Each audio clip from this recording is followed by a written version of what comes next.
आणि बीड प्रकरणावरून जोरदार आरोप प्रत्यारोप देखील सुरू आहे। पाहूया त्या संदर्भातल्या टॉप 9 बातम्या।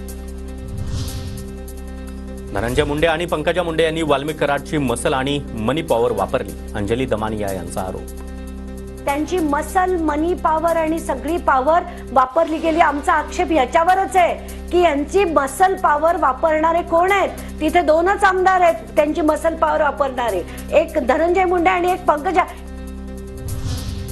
संतोष देशमुखांच्या हत्येचं भांडवल केलं जात आहे। राजकीय पूर्वग्रहातून वंजारी समाजाच्या नेत्यांना टार्गेट केलं जात आहे, लक्ष्मण हाके यांचा आरोप।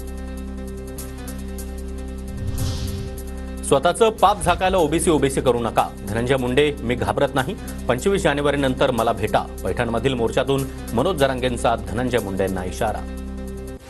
बघू 25च्या नंतर तू कुठं जात नाही, मी बी कुठं जात नाही आणि बेत पीत नसतो मी धनंजय मुंडे।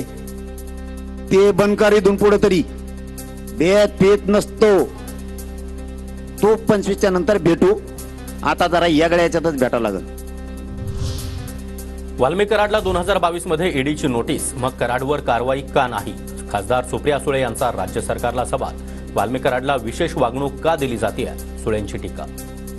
वाल्मिक कराडांना ही स्पेशल ट्रीटमेंट सातत्याने का दिली जाते?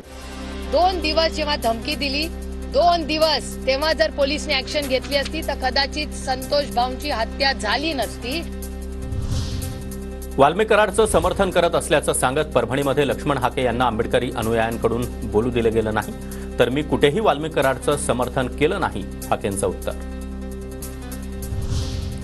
बीडमधील पाटोद्यामध्ये मुंडे आणि धस समर्थकांचा ठिय्या, मुंडे समर्थकांकडून धस आणि जरांगेंविरोधात गुन्हा दाखल करण्याची मागणी, तर मिटकरी सूरज चव्हाण यांच्या विरोधामध्ये गुन्हा दाखल करण्यासाठी धस समर्थक देखील आक्रमक। बीडमधील लाडकी बहीण योजनेचा अध्यक्ष अजूनही वाल्मिक कराडच, धनंजय मुंडे यांच्याकडून वाल्मिक कराडची अध्यक्ष म्हणून शिफारस करण्यात आली होती।